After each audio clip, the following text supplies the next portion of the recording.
नमस्कार। मैं गौरव विद आज की इस वीडियो में आपका हार्दिक स्वागत करता हूँ।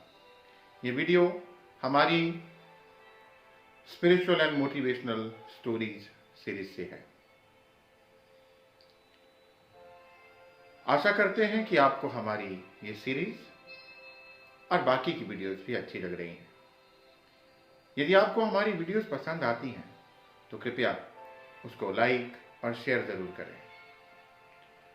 और हमारे YouTube चैनल को यदि आपने अभी तक भी सब्सक्राइब नहीं किया है तो प्लीज़ सब्सक्राइब करें और बेल आइकन को ज़रूर दबाएं ताकि हम अपने प्रयासों को भविष्य में भी आप तक लेकर के पहुंच सकें। आइए आज की कहानी शुरू करते हैं।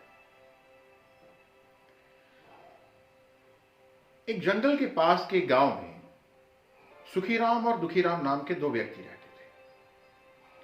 वो रोज सुबह जंगल जाते और वहां से कुछ लकड़ियां काट कर आकर के गांव में बेचकर अपना गुजर बसर कर रहे थे। एक दिन सुबह उठे सुखीराम और दुखीराम दोनों जंगल गए और उनकी आंखें फटी की फटी रह गई। उन्होंने देखा कि सारे जंगल की लकड़ी की तस्करी करने वाले किसी गैंग ने काट के ट्रकों में लाद के चोरी कर ली थी। ये देख करके दोनों बड़े दुखी हुए और दुखीराम तो जैसे शोर मचाने लग गया कि ये कैसे हो गया, ये मैं नहीं होने दूंगा, इन सबको पकड़वा के रहूंगा, सजा दिलवा के रहूंगा। और वो सुखीराम से कहने लगा कि आओ मेरे साथ अभी चलो, हम गांव में जाकर के अकेले अकेले घर में सब गांव वालों को बताएंगे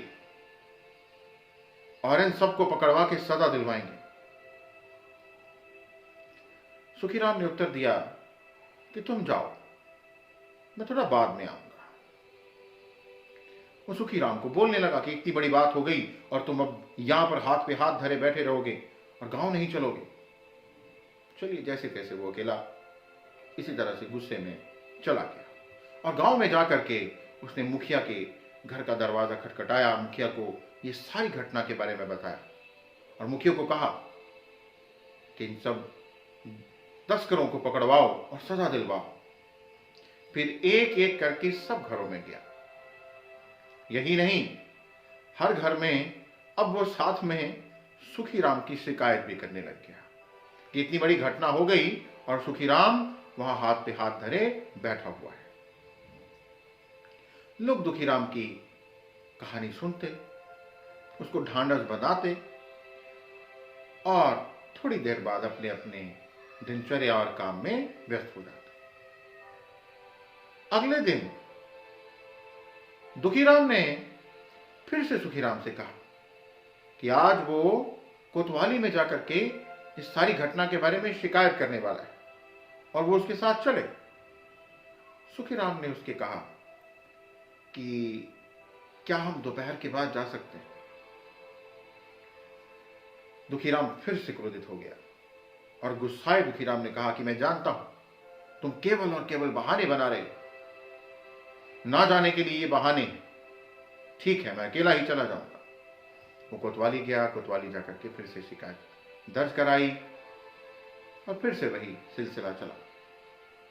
अगले दिन उसने सोचा कि क्यों ना गांव के मेन चौराहे पर धरना दिया जाए। वो सुखीराम के घर गया। वहां से पता चला कि वो तो जंगल गया है। अपने मन में सोचा कि किस तरह का बेवकूफ बंदा भाई, गांव से जंगल गया है, जंगल में एक भी लकड़ी नहीं है जो हमारे मतलब की हो, जिसको बेचा जा सके। ये जंगल क्या करने गया। वो जंगल में गया सुखीराम को देखा और उससे पूछा कि तुम क्या कर रहे थे। तो सुखीराम ने बताया कि वो देखो।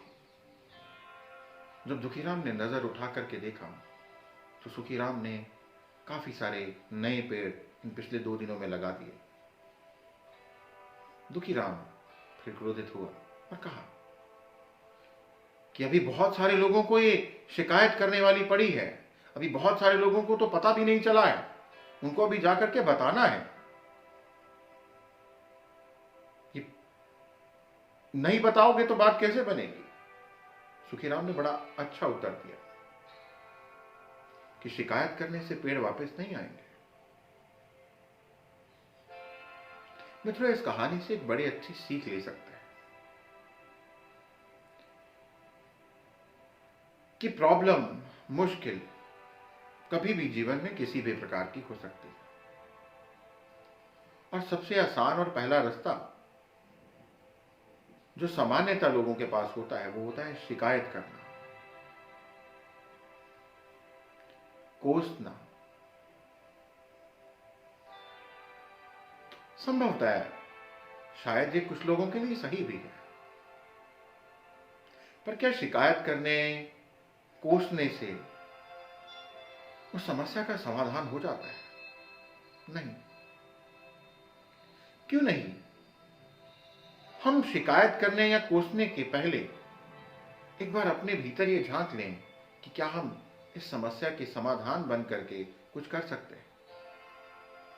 यदि हमारे घर के बाहर गली में आसपास कचरा बिखरा हो तो हम शिकायत करने को लेकर के अपना बुद्धि, ऊर्जा लगाने के बजाय यदि एक छोटा सा डस्टबिन वहां पर रख दे,